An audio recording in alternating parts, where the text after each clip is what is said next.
আসসালামু আলাইকুম dear students, কেমন আছো সবাই? আশা করি সবাই ভালো আছো।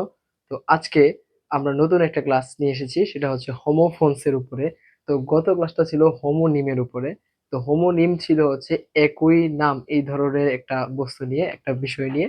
তো আজকে আমরা হোমোফোনস নিয়ে আলোচনা করব। তো হোমোফোনস কি এবং হোমোফোনস গুলো কিভাবে কাজ করে, কিভাবে হোমোফোনস আমরা চিনবো, তো এগুলো নিয়ে আজকে আলোচনা করব। তো চলো শুরু করি আজকের ক্লাসটা। তো দেখো, হোমোফোনস হোমোফোনস বানানটা হচ্ছে এইটা, হোমোফোনস, তাই না? তো হোমোফোনস দ্বারা কি বোঝায় বা হোমোফোনস কাকে বলে, চলো এটা আগে আমরা দেখে নিই। তো শুরুতে দেখো, এমন দুটি বা ততোধিক, অর্থাৎ দুইটাও হইতে পারে অথবা দুইয়ের বেশিও হইতে পারে, শব্দ যাদের উচ্চারণ উচ্চারণ আই মিন সাউন্ড একেবারে এক। দেখবা যে আহ, একটা শব্দ, যেমন sea, S E S, sea, C মানে সমুদ্র, আবার S double E see, C মানে হচ্ছে দেখা। তো দুইটা কিন্তু সম্পূর্ণ আলাদা জিনিস, কিন্তু তাদের উচ্চারণ এক, কিন্তু বানান আলাদা, অর্থ আলাদা, মানে বানানো আলাদা, কিন্তু উচ্চারণটা এক। মূলত হোমোফোনস হচ্ছে এই জিনিসটাকে বোঝায়। তো চলো আমরা আরো দেখি। তো যাদের সাউন্ড মানে উচ্চারণটা এক থাকবে, কিন্তু তাদের বানান স্পেলিংটা আর হচ্ছে অর্থটা আলাদা হবে। সেম কথা যেটা একটু আগে বললাম। তো তাদের কি হবে, মানে উচ্চারণটা একই হবে কিন্তু বানানও আলাদা হবে, অর্থও আলাদা হবে। তো চলো আরো সামনের দিকে আগাই। এটা কোথা থেকে আসছে, এটার অরিজিনটা কোথায়, সেই অরিজিনটা চলো আমরা জেনে নিই। তো অরিজিনটা হচ্ছে, এই হোমোজ শব্দটার অর্থ হচ্ছে একই। এটা আমরা যখন হোমোনিমস পড়ছিলাম তখনই জানতে পারছিলাম যে হোমো শব্দের অর্থ হচ্ছে একই।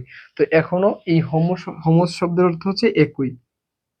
ফোন মানে হচ্ছে ধ্বনি, তাই না? তো এটা গ্রিক শব্দ থেকে এসেছে মূলত।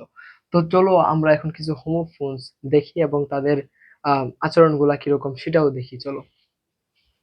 তো এক নম্বরে আমরা কি লিখলাম, এই যে সি, সি মানে কি, S E S, sea, E sea মানে হচ্ছে সমুদ্র, তাই না? এটা তো আমরা সবাই জানি। আবার এস ডাবল ই, সি মানে হচ্ছে দেখা, এটাও আমরা সবাই জানি। তো দেখো, এই জিনিসগুলো হচ্ছে হোমোফোনস। তো মানে যেখানে উচ্চারণ একই বাট বানানো আলাদা, অর্থ আলাদা, এগুলো হচ্ছে হোমোফোনস। এই যে আরেকটা মজার জিনিস, রাইট, এগুলো তো আমরা প্রতিদিন ব্যবহার করি, প্রতিদিন লেখায় বলায় ব্যবহার করি, তাই না? কিন্তু এইভাবে কি কখনো ভাবছি আমরা আগে? দেখো, তো রাইট মানে হচ্ছে লিখা, ই রাইট, আর ই রাইট মানে হচ্ছে অধিকার। আবার রাইট মানে অধিকারও বোঝায়, আবার সঠিকও বোঝায়, তাই না? তো এখানে কিন্তু তিনটা অর্থ আছে, একই একই রকম উচ্চারণে। আবার দেখো, এই যে টু আছে না, টু, এই টু মানে, এই টুটা হচ্ছে প্রেপোজিশন, কোনো দিকে বোঝাচ্ছে বা প্রতি বোঝাচ্ছে। আবার ই টু, এটা হচ্ছে খুব বেশি বোঝায়, তাই না? টু মাচ এরকম বোঝায়। আর এখানে ই টু, দেখো এটা একটা সংখ্যা, টু মানে হচ্ছে দুই। তো এই যে দেখো, কিন্তু সবগুলারই উচ্চারণ সেম। তো এরপরে আসো ৪ নম্বরে, আওয়ার। এটা হচ্ছে আওয়ার, এটা হচ্ছে আওয়ার। দেখো এটা কিন্তু এইচ দিয়ে শুরু হইছে, মানে হাওয়ার না, এটা হচ্ছে আওয়ার। তো এটা তো সবাই জানো। তো এইটা উচ্চারণ হচ্ছে আওয়ার, এটার মানে ঘন্টা, আর এই আওয়ার মানে হচ্ছে আমাদের, তাই না? আচ্ছা, এরপরে আসো অ্যাকসেপ্ট। অ্যাকসেপ্ট, এই দেখো, অ্যাকসেপ্ট মানে হচ্ছে গ্রহণ করা, আবার অ্যাকসেপ্ট মানে হচ্ছে ব্যতীত। তো বানানে কিন্তু মানে অনেক ডিফারেন্স, বাট উচ্চারণটা কিন্তু একই রকম, অর্থটাও কিন্তু ডিফারেন্ট। যেমন গ্রহণ করা একটা, আর একটা হচ্ছে ব্যতীত বা ছাড়া, এরকম বোঝাচ্ছে। তো পুরো ডিফারেন্ট জিনিস, কিন্তু উচ্চারণ এক। এরপরে ৬ নম্বরে আসি, এফেক্ট। এফেক্ট মানে প্রভাবিত করা, ইফেক্ট মানে হচ্ছে কোনো কিছুর প্রভাব বা ফল। একটা হচ্ছে এটা হচ্ছে ভার্ব, এটা হচ্ছে নাউন।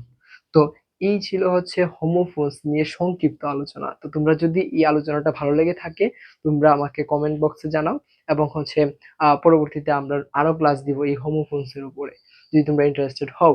তো যদি ক্লাসটি ভালো লেগে থাকে, সবাই লাইক বাটনে প্রেস করে দাও এবং সাবস্ক্রাইব করে আমাদের পাশে থাকো।